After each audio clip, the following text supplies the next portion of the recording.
સુરતના મેટ્રોના બ્રિજમાં નબળા વિકાસના ભંગાણનો મામલો સળિયા દેખાતા બાદ સ્પાન ઉતારવાની કામગીરી શરૂ. સુરતના સારોલી કડોદરા રસ્તા પરના મેટ્રો બ્રિજની કામગીરી દરમિયાન સ્પાનમાં તિરાડો પડી ગઈ હતી. સળિયા દેખાવા લાગ્યા હતા. બ્રિજનો સ્પાન નમી ગયો હતો. આ દરમિયાન મોટી ઘટના થવાની ભીતિ ઊભી થઈ હતી. હાલમાં સારોલીથી કડોદરા તરફનો રસ્તો બંધ કરી દેવાયો હતો. 2 થી 3 કિલોમીટરનો લાંબો ટ્રાફિક જામ થયો હતો, જેને લઈને આખું તંત્ર દોડતું થઈ ગયું હતું. સ્પાન હવે ઉતારી લેવાની કામગીરી હાથ ધરવામાં આવી છે.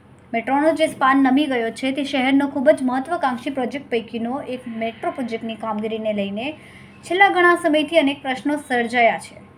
મેટ્રોની કામગીરી દરમિયાન ટેકનિકલ રીતે ખૂબ મોટી બેદરકારી સામે આવી છે. મેટ્રોનો જે સ્પાન છે તે એક તરફથી નમી ગયો હતો, જેના કારણે આ ગમે ત્યારે ધરાશાયી થયાનો ડર બેસી ગયો હતો. સ્પાનના સળિયા છે તે પણ સ્પષ્ટ દેખાઈ રહ્યા હતા, જેથી ઉતારી લેવાની કામગીરી હાથ ધરવામાં આવી છે.